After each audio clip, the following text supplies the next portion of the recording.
Hello and welcome to Crime Clueless. I'm your host, Jenna. And I'm Laura. I'm Krista. And I'm Kayla. Well, we are back for our next part of Christine Franke. Are you guys ready to hear how this case was finally solved? Yes, finally. I've been waiting. I told you it wasn't an unsolved, and then I didn't tell you how it was solved. Yeah, and then you made me wait. I know, I'm sorry. I've been thinking about this case so much since our last recording. It's been on my mind too. It's taken everything for me not to Google and just be like, all right, how does this end? Good job. I'm proud of you. Oh, well, today we are diving right into the second part, or I guess the final part of Christine Franke's case. If you haven't listened to part 1 and 2, go do that right now. So far, we've walked through the heartbreaking loss of Christine Franke and the early stages of the investigation. We talked about how detectives pursued every lead they could possibly find for years. We started in 2001. We went all the way up until 2014, so 13 years. Wow. Mm-hmm. And nothing, no leads yet. Gotta find something. Right, something that matches our DNA profile. Yes. So now we're going to fast forward to 2014. This case has been cold for a few years, but we had a new detective, Detective Fields, that is going to be our final detective on this case. Detective Fields was completely instrumental to solving this. He had put his own sample into an ancestry website around 2014. Then in 2015, he attended a conference that discussed a company called Parabon and how they did phenotyping. The two events led him to make the course-changing decision to send a sample of the DNA collected from Christine's body to Parabon's partner lab. This lab was able to extract 7.56 nanograms of DNA from the swab, which is really exciting that they were able to preserve these samples so well for so long and get that much. Then they sent that sample to Aquagen for genotyping. Hey, Jenna, sorry, you say like this many nanograms. Like, what does that mean? Like, what's a standard sample size? I'm not sure what a standard sample size is, but I do know if they don't have enough. For instance, there's another case that we'll cover soon where they only have the tiniest bit and they haven't even sent it in yet because they're waiting for DNA technology to be able to extract even less from it to get the full sample size. So nanograms is a teeny tiny amount, but from that sample, they were able to get an overall cell rate of 98.95%. Oh, wow. And 842,000 SNPs, which is like, if you remember back to what a DNA strand is like, and all of those SNPs come from, mom and from dad to make your DNA profile. And they're able to take those SNPs and compare them to other samples, and they compare the percentage that they're the same. And so I'll tell you in a little bit the different percentages that would lead them to know that it's a cousin or a sibling or a parent, and it gets a higher and higher percentage of those SNPs that are the same. Okay. The fact that they have so many they can compare is really exciting. So the phenotyping predicted that the suspect was a Black male with very dark skin, dark brown eyes, brown to black hair, and no freckles. He was of primarily West African descent with about 10% European heritage. Parabon's report showed that the early 2000s report had been correct in his heritage for the most part. If you remember, the first one said like 27% European heritage. Mm-hmm. So it's just getting better and better as the years pass, because that was in 2006 when they did that the first time. Way more accurate with the new one. Exactly. But it is nice to see that the first one had so much accuracy because, like I had mentioned before, It was a little controversial at the time Mm-hmm. because they weren't entirely sure how accurate it was. Right. So now we can rely on it a little bit more. Yeah, that's good. So now with this detailed report, they could work on a picture of what he would look like. On the 15th anniversary of Christine's murder, the Orlando PD held a press conference releasing the phenotype image of the suspect and requested tips. Police Chief John Mina said his detectives' efforts had been relentless. "We don't forget these victims," he said, "but we also want the public to help find this man." Investigators were asked if they thought it was a gamble to release a composite or a prediction of what the suspect might look like. One of the detectives on the case said he didn't think so. He said, quote, "Before we did anything on this, we made sure the science behind it was sound." Christine's mom, Tina, said, quote, "He looks like an average person. I have mixed emotions when I look at it. I don't know what I'm supposed to feel." However, Tina remained hopeful, saying, "I feel like we have a little hope now, where before it was just going nowhere. My biggest questions are what happened and why. She was such a great person. She always rooted for the underdog, always. For someone to take her life, it just doesn't make sense." End quote. Her sister Maria said the past 15 years have been difficult on the family, particularly every October. She said, quote, "Having some closure would probably be helpful, but we will never stop missing her." I can't imagine waiting that long and then finally having the technology to even have like a suspect. Because when it first happened, all they had was DNA, and that's it. I don't know. It's just amazing how technology has developed to help with things like this.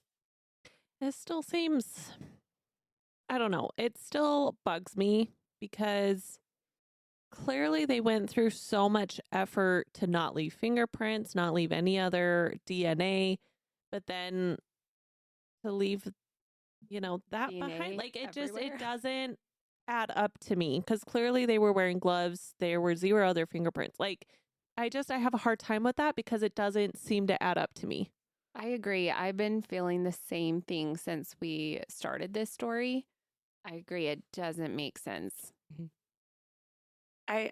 I'll tell you when we get to the end, I still kind of feel like there's something missing because it still doesn't make sense to me either why this happened. But I completely agree with you guys. The fact that there are no fingerprints, there's no other DNA, we don't have a weapon, we don't have a match on the shell casing. It's so frustrating.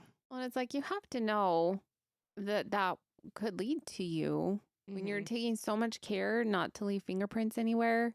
Yeah. That's what doesn't add up to me. Yeah, it almost seems, I don't know. Like, did they plant something or I don't know. I've been thinking about it a lot too. Mm-hmm. I'm like, why? Why would you do that and leave all that evidence behind when you took so much care to not leave anything else? Exactly. And I still feel like in 2001, you would assume that would have your DNA on it. Absolutely. Yeah. Phenotyping technology was not widely used yet. And remember, we're in 2016. Very few cases had been solved using it, and many police departments around the country had not either learned about it or been able to put it into practice. While there was hope this would lead to tips and an arrest to find justice for Christine, it didn't happen in the days and weeks following that press conference. And the release of the suspect image didn't produce any more leads that they could track down. They didn't get one tip or one lead that they could work from this. A year and a half later, Detective Fields received an email from Parabon.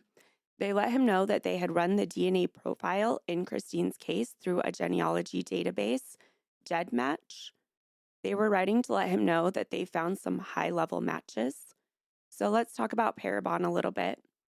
Parabon Nanolabs is a biotechnology company specializing in advanced DNA analysis services, particularly in the field of forensic genetics.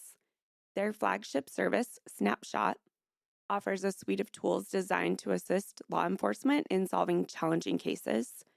A key component to this service is genetic genealogy, which combines genetic analysis with traditional genealogical research to identify individuals based on DNA evidence. Is that something that you consent to when you send in like your DNA samples, that they can be run through all of these databases? Like that seems You do now.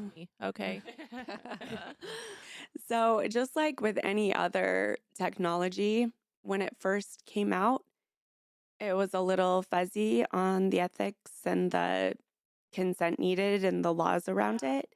And that changed as we are now in 2024. Well, it's making me think because, I mean, obviously not that I've done anything, but, Krista sent hers in. You did the 23andMe. So that means that technically they have almost a profile for me, right? So, no crimes for you. Well, I mean, I wasn't planning on it, but, that's a little, Yeah. that's Yep. odd to me.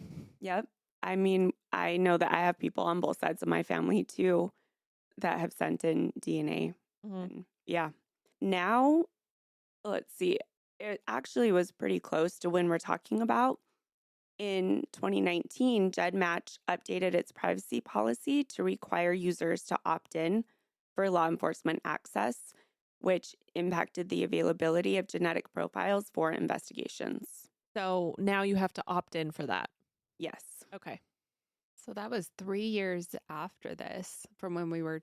When they yes, when Parabon reached out to the detectives on this specific case, Oh, okay. and they were the ones responsible for solving the Golden State Killer case. And they had done that about 3 weeks before Oh, wow. they reached out to law enforcement on this one. Oh, okay. Since launching their genetic genealogy unit in 2018, Parabon has been instrumental in solving numerous cold cases. By May 2019, they were solving cases at a rate of about one per week. Wow. Yeah. By January 2024, Parabon's team had reportedly solved more than 300 cold cases. Oh, wow. That's Yeah. That's amazing. amazing. That's so many. All of those families that finally got closure, Mhm. despite the changes in the opt-in and the user having to agree to this, Parabon continues to utilize available resources to assist in solving cold cases. So the note from Parabon that they had found these high-level matches gave Detective Fields the ability to authorize Parabon to proceed with the genealogy testing. In May, they were given 10 hours of research time.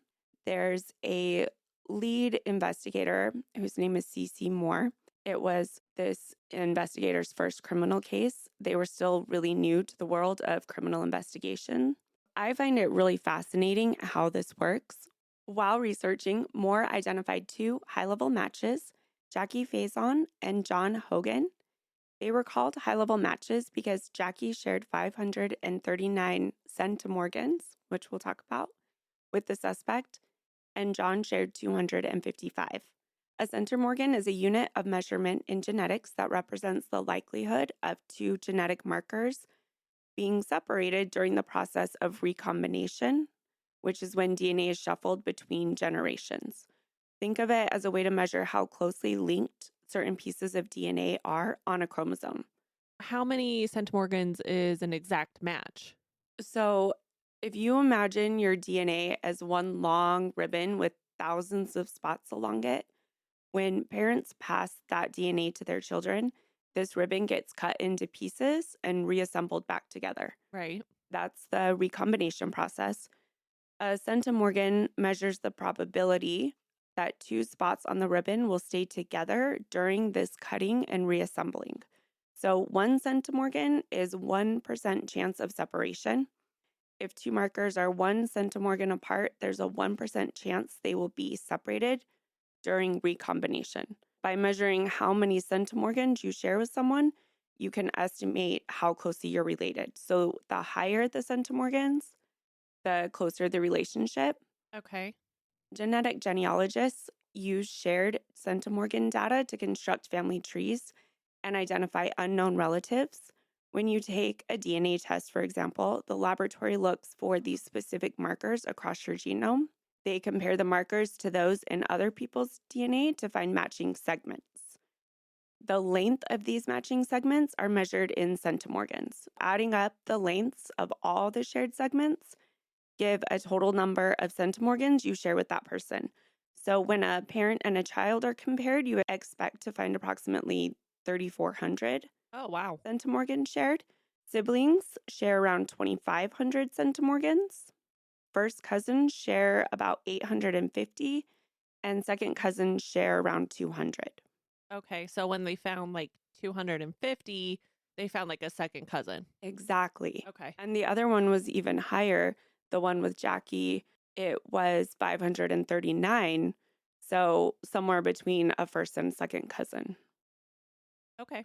Investigators analyzed the shared centimorgans between an unknown DNA sample and people in these genetic databases by understanding the possible relationships based on the shared centimorgans, so they can identify potential relatives. This method helps in tracing family trees backward to locate the individual associated with the DNA sample. So, like we said, Jackie shared 539 centimorgans with the suspect, and John shared 255. Also, Jackie and John shared 425. They're not just doing the suspect's DNA with other people, they're also matching the other people's DNA to see where they would fall on this family tree. Oh, that's really interesting. That Yes. is interesting and also iffy to me. I don't like none of them consented to, or did they consent at this point? They had sent their samples in, I think, in 2018 or before. So they had not consented to this. So, no, I don't believe that that was part of the privacy policies back then. Yeah, Well, it's like when they were stealing Matthew's gum from the I court know, house. Like there's a lot of changes. nice that they're not giving up on this, but at the same time, is this legal? I have some quotes from our suspect's family that I will read Okay. to you in a little bit. Okay. Some some feel just like you, which yeah, I'm sure. yeah, don't murder people. Well, I wasn't planning no, on it. no, not you specifically, but you know, I know. yeah. I Yeah. it's definitely controversial, and the defense attorney tried to get it thrown out on those same, those same bounds, the same lines. Yet it didn't work. And it's the only DNA, it's the only Yeah. evidence in this case. Well, and you have to think too, if you are willingly sending your DNA into something and there's not something that says, I don't want this shared, you have to probably then consider that at that point it is public, Mm-hmm. property, Yeah. public use at that time. If you're not specifically saying you cannot use this for other purposes, Mm-hmm.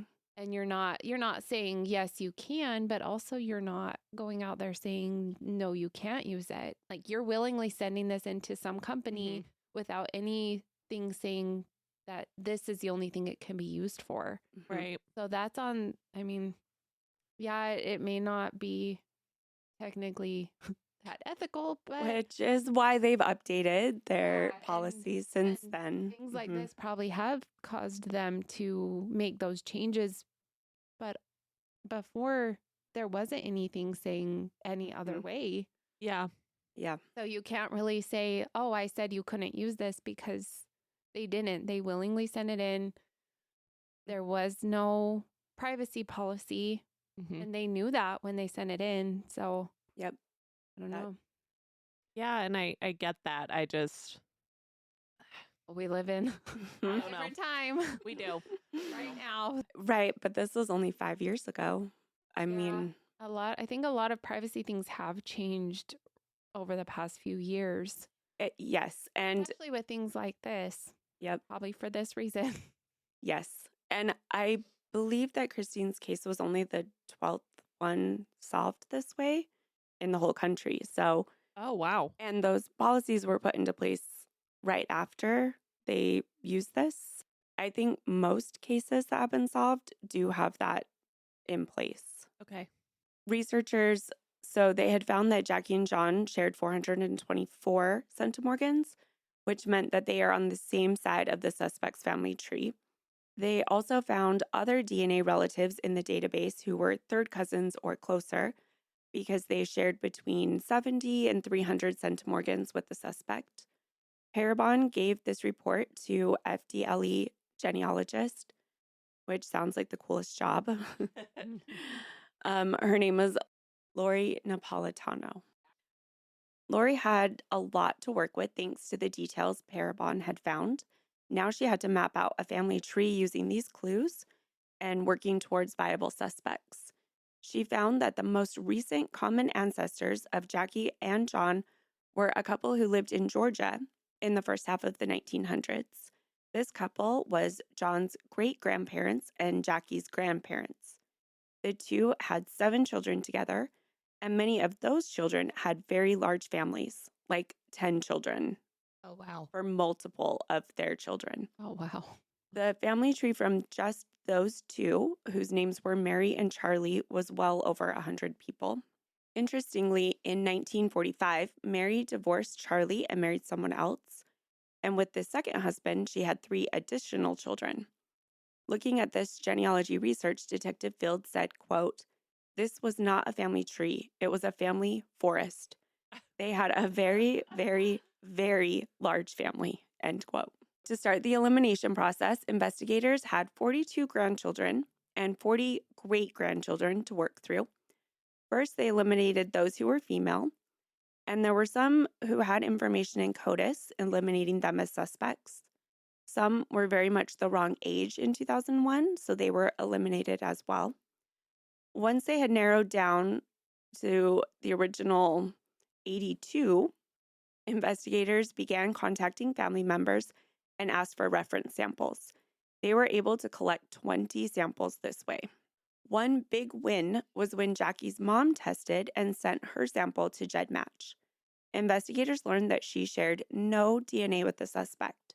So they knew that Jackie was related to the suspect on her father's side. It was still a family forest because Jackie's father was one of Charlie and Mary's children, and he himself had 10 children. Oh, wow. However, they knew they were on the right track. Some family members refused to provide DNA samples. If Detective Fields was able to find a criminal record or a reasonable correlation between the crime and the suspect, he tried to get a warrant. He used a warrant to get a sample from a relative in Georgia who had an extensive criminal record, including burglary. The sample ruled this man out. There was another possibility who had a violent criminal history and ties to Orlando, but before Detective Fields could focus on this lead, a woman who descended from Charlie and Mary sent in a DNA sample that showed 1,294 centimorgans with Christine's killer. They also discovered 90 centimorgans of X DNA. X DNA is inherited in men from their mother. It was the best match they had so far and gave clues for which side of the family tree to focus on. Now investigators could focus on daughters and granddaughters from Charlie and Mary that then had sons or grandsons. So they still had several options, and those options still had many children. After exhaustive searches and investigation, Detective Fields looked at a woman named Eleanor Holmes. Eleanor owned a home in Orlando and had 2 sons. She had 6 children in total, but her 2 sons were the correct age in 2001. Collecting DNA and the use of genealogy was still incredibly new, and Christine's case, like I mentioned, was one of the first to utilize this technology. When new things come around, there are seldom best practices or procedures and no rules or laws. And it takes some time to figure that out and make sure that everything's done correctly, like we talked about. Along those lines, Detective Fields wanted to get the DNA samples without alerting anyone to the fact that he was investigating a murder. Investigators were careful in what information they shared when trying to collect these samples. Depending on their proximity to the possible suspects, their history with law enforcement, and other factors, they were sometimes more vague or more detailed. I'm struggling over here. This still just doesn't seem right. They're trying to trick them into. Yes, and Eleanor Holmes is on record very upset Yeah. Yeah. To some, they mentioned they were investigating a murder victim, a Jane Doe in Orlando. This has come back around, but like I mentioned, they weren't clear on the rules about how to do this. They mentioned to the family the proximity to Orlando and that she was found in 2005. They did actually have a missing young woman in this family, Wow. so this was motivation to give a DNA sample. That is sketch. That does not seem okay to me. Yeah, they can't do that anymore. Yeah. Good. That's why anytime you're ever contacted by the police, you should just have a lawyer. Get stuff like this where even it could be manipulation or I don't know, Flat out lying. flat out lying. Yep. And it kind of sucks that they did have a missing person in their family Yeah. that 'Cause they then they're hadn't like, found. oh, we're giving you false hope that we're going to find this person. Yep. And then all of a sudden it's like, just kidding. Mm-hmm. That's Really Yeah. sketchy. It is. I'm, Yeah. I'm struggling with this one. NBC interviewed some of the relatives that helped detectives with these DNA samples. Here's a quote from their reporting. Among those who had already given their DNA was Alvin Davis, who said the detectives showed up at his Valdosta home and told him they were trying to identify a woman who died in Orlando. They thought she was related to him and they needed his DNA to help figure out who she was. Davis said he wasn't worried. He liked the police and wanted to help. I got nothing to hide. Davis, who was 63 at the time, recalled telling them. They swabbed his cheek and left. Yeah. Also, don't just give out your DNA Mhm. to people. Make sure they have a warrant and that you can check what it's for. Yeah. I mean, yeah. Even if you think it's going to make you look guilty, just get a lawyer. Get a lawyer. Mhm. Always get a lawyer and don't take a lie detector. We'll just keep saying that because it's true. Mhm. The detectives told Cynthia Young, who lives in Miami, a similar story when they came to her door for DNA. Young was 63. She was a retired corrections officer. She said she agreed because she understood how DNA could help a police investigation, end quote.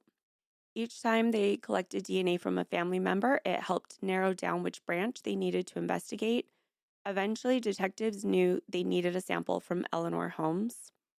Detective Fields and Detective Morsky went to Valdosta to see if they could get a sample. They told 79-year-old Eleanor about the Jane Doe and that several of her relatives, including her sister and her aunt, had already given their DNA. And this was true. And in fact, Eleanor already knew about this. Eleanor also had a niece in Orlando whom she hadn't heard from in over a decade. With this in mind, she agreed to give a sample. The detectives also asked her husband for a sample. He declined, saying that if they wanted his DNA, they needed to come with papers or a lawyer or something. Yep. Detective Fields sent the sample to the Florida Department lab right away.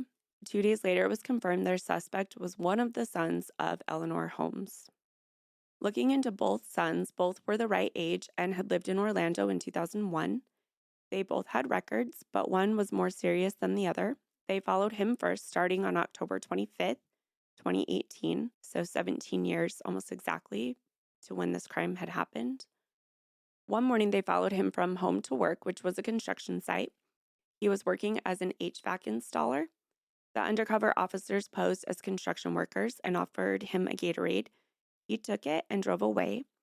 They were able to follow him, and when he threw it away in a dumpster, they retrieved it and sent it in for analysis. The FDLE crime lab tested it and had the report back within 24 hours. He was not a match. So now they focused on Eleanor's other son, Benjamin Jr., because they were very certain this was their guy. They wanted to tap his phone to see if they could see his location, and also they hoped that maybe Eleanor would mention giving a DNA sample and they could get some kind of response from him. The court order was granted, and they also put a tracker on his car and set up surveillance outside his home. On October 30th, they followed him to his girlfriend's house and watched as he smoked a cigar and drank a beer. He put a bottle in the trash and left a cigar butt on the ground. In doing so, they found others and they collected 7 in total. Rushing to the crime lab, they were quickly given another report, the report that countless detectives and investigators had waited for. It said, quote, "The DNA profile from the small cigar analyzed was a match as a contributor to the suspect DNA." So they had it, guys. They had their person. Finally found a match. Detectives However, they found it. Uh, Oh, Detectives were overjoyed, but decided they needed more evidence. Even though they had matching DNA, they had really nothing else. They had no way to tie him to the car or to Christine, no witnesses, no prints. They wanted, before making an arrest, to make sure that they had as much as they possibly could. that's good at least. Yeah. Yes. Glad that they didn't just go off of that. They tried to find. Some other kind of Hopefully, connection. hopefully, but if do they found. find some other connection? Oh, Oh, No, okay. Never mind. we were hopeful. We were. we were. hopeful. They worked on a warrant to get DNA swabs from both brothers, and they hoped this would spark some kind of phone conversation and maybe some sort of confession since they had Benjamin's phone tapped. Investigators planned to visit both brothers at the same time, letting them know they knew one of them was responsible for Christine's death, and to take swabs from both, even though they knew which was the DNA match. On November 2nd, they had the warrants, and one team of detectives was in Sebastian, Florida, where Benjamin's brother was, and the other, with Detective Fields at the helm, was in Orlando ready to talk to Benjamin. They went to his girlfriend's house and asked him to come outside and talk to them. They had a police van in the driveway and had him get in the front passenger seat. They let him know they just wanted to ask a few questions. He wasn't under arrest. There is a transcript and a video of this interview, and here's how it went. Benjamin asked, "What's going on?" The detective answers, "We're just trying to figure out a couple of things." Then the detective says, "How long have you worked at Wendy's?" Benjamin responds, "Too long." The detective asks, "Since about when?" Benjamin says, 2006. Detective Fields says, "Okay, that is a long time. How about before that? Where did you work before that?" Benjamin answers, "I had a bunch of jobs. I worked at Winn-Dixie." Detective Fields said, "I'm trying to figure out where you worked in 2001. 2001, Benjamin says. The detective responds, "Yeah." You can't quite make out what Benjamin responds to this. Detective Fields moves on and asks, "Have you heard of a place called Plaza Terrace Drive? Some apartments out there in the back of the Fashion Square Mall?" No answer from Benjamin. Detective Fields pulls out some pictures and says, "Let me show you a couple of pictures. This is a picture of the apartment. Do you remember ever being there?" Benjamin says no. Detective Fields asks, as he shows Benjamin another picture, "Have you seen this car? This silver one there. This is Christine's car." Again, Benjamin says no. Detective Fields shows him another picture and asks, "Have you ever seen a wallet or anything on the floor that looks familiar like this back in 2001? Benjamin says no. He's asked, "Ever remember seeing a red purse?" He answers, "No, sir." Detective Fields again switches his line of questions and asks, "Okay, have you ever owned a .25 caliber handgun?" He answers, "Never, never." Detective Fields brings out another picture. "Okay, ever seen that girl?" Benjamin says, "No, sir." Detective Fields later says that at this point in questioning, he noticed a shift in energy from Benjamin. He was nervous immediately. He said that he could see his throat pounding and his mouth become dry, which was evident from the shift in his voice as he answered the next questions. Detective Fields asks, "Have you ever seen her?" Benjamin says, "No, sir." He's asked, "Did you ever have a relationship with her?" He says, "No, sir." Detective Fields asks, "Have you ever dated her or anything?" He answers, "No, sir." Fields follows up with, "So you never heard of her?" Benjamin answers, "Nope." Detective Fields then leads into the next part of questioning with, "If your DNA was found at the scene, would you have any explanation for that?" Benjamin says, "No. How would my..." And Detective Fields fills in the gap. "I'm just asking, if we found your DNA there, will your story ever change?" Benjamin answers, "My story couldn't change." Fields says, "Because you were never there." And the answer is, "I could never be there." Detective Fields could tell he needed to push more if he was going to get anything. He says, "Okay, well, this is what we have here, and I'll let you take a look at it." A pause. He says, "It's a search warrant to get your DNA, because what we did was we tested your mother a week ago. We drove to Valdosta, we went to her home, and we spoke to her and your father." Another pause, letting this sink in. Then he continues. And the unfortunate part is your mother is the mother of whoever killed this woman. So it's either you or your brother. Fields showed Benjamin a copy of the search warrant for his DNA. Detective Fields then pulls out what he needs to get the swab and leans towards Benjamin. Benjamin is visibly even more nervous. He says, hold on. I'm going to let you do that. Jesus Christ, man. I've been drinking. Is this like a TV show or something?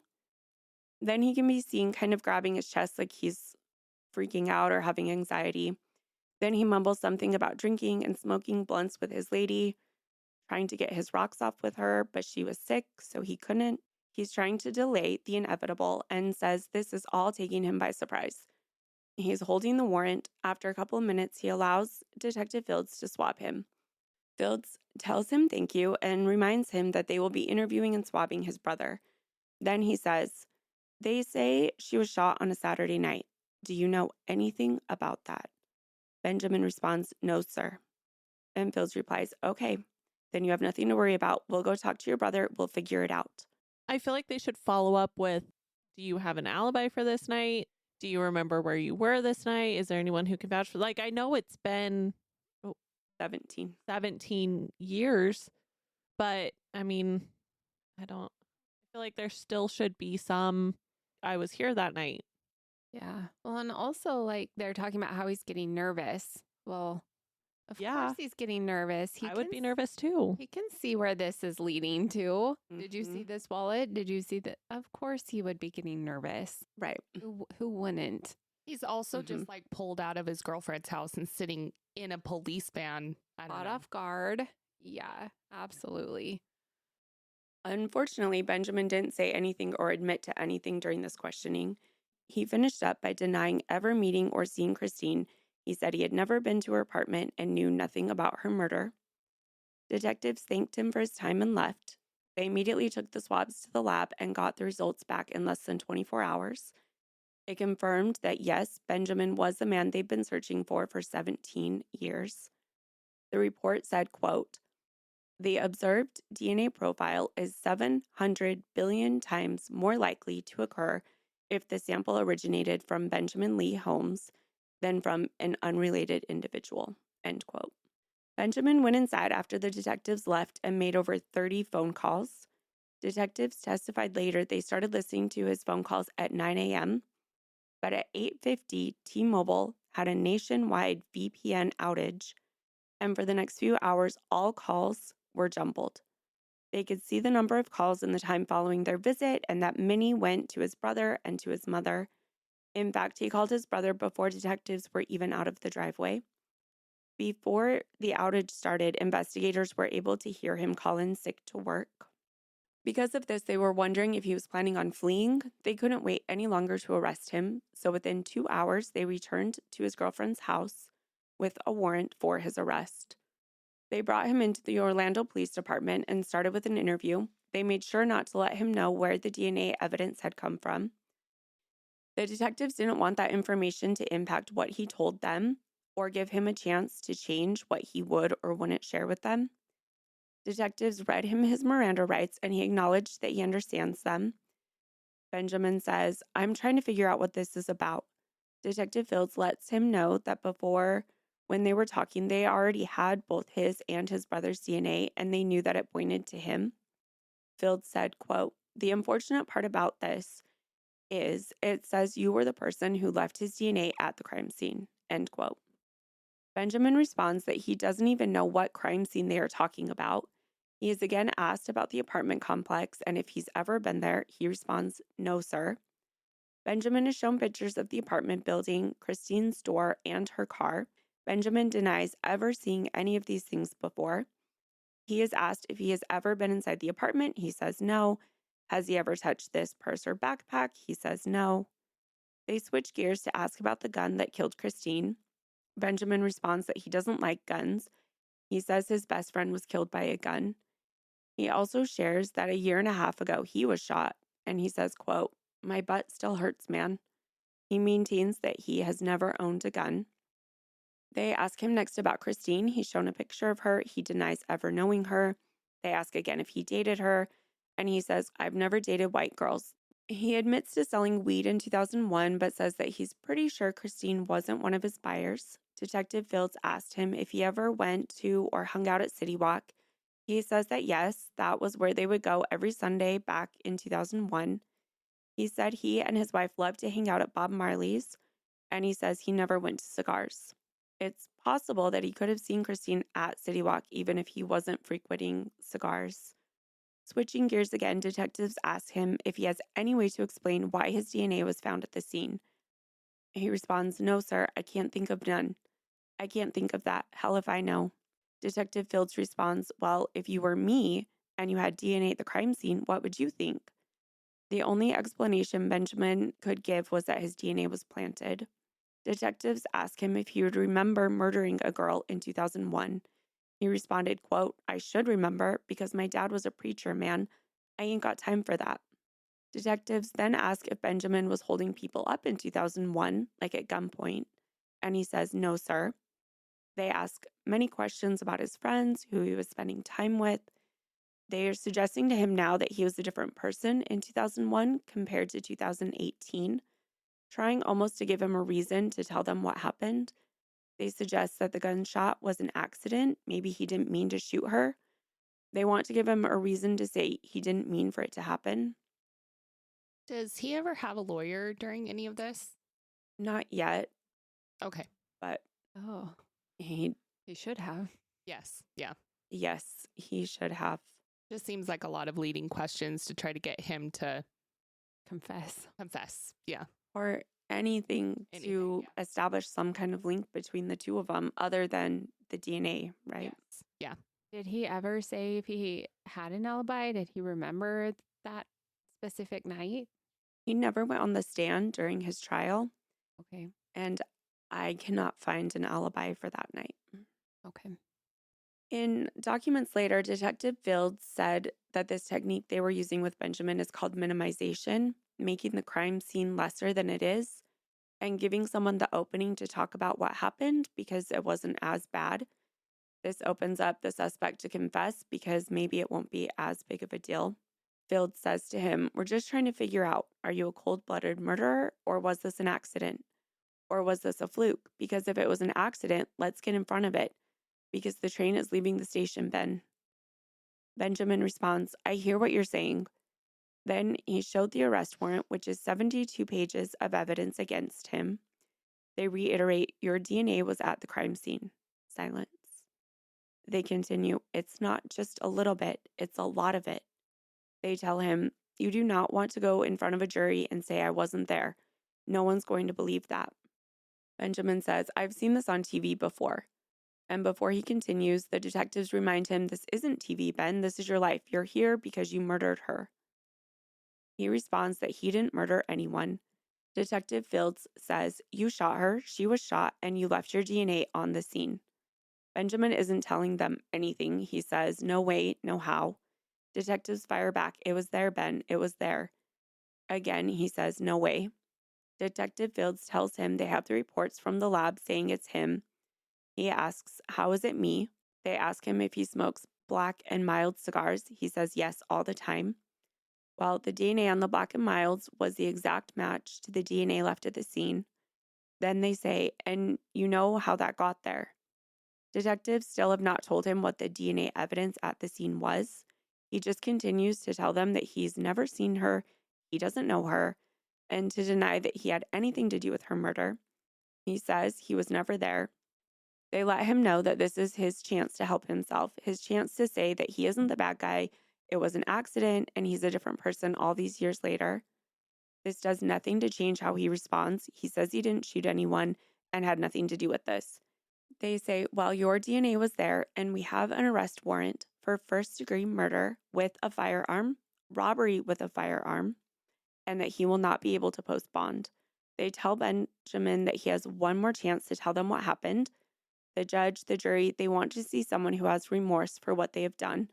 They also want to see someone who can tell the truth and take responsibility for their actions because they're going to see the DNA evidence, and that proves he was in fact there. His response to all this is that people lie all the time. Still, they have not let him know where the DNA came from that was at the crime scene. They don't want to play that card yet. They do say a few times that he knows how his DNA got there. I'm unsure if he doesn't realize that DNA isn't just blood or if he hopes they don't know what he did there. Getting close to saying it, they tell him if he hadn't done that one final thing, he wouldn't have left his DNA. They finally say, this is going to trial, last chance. He says, I don't want to go to court. I want to go home. Detectives in the interview, and he goes to his jail cell. That's where we're going to leave it for part 3. When we come back for part 4, we will talk about how his family responded to the DNA samples and his arrest, and we will talk about the trial. You're really making me wait for this ending here. I know, I'm sorry. I did not mean to make it this long. Most won't be, okay? No, I like that we're getting all of the details. It's just I Yes. need that closure. And now we know who did it, so we have some Well, closure. We have We have a plans. DNA match. Okay, yes, we will talk more. Thank you so much for listening. Look for part 4, which will be in your feed right now, ready to go. To learn more about this case and to see the resources we used, check out our website, crimeclueless.com. Follow us on Instagram, Facebook, TikTok, YouTube, all the socials at Crime Clueless. And again, thank you so much for listening. We are so grateful for you. Have a great day. And remember, refuse to be clueless, careless, or caught off guard. Not today, murders. Bye. Bye. Bye.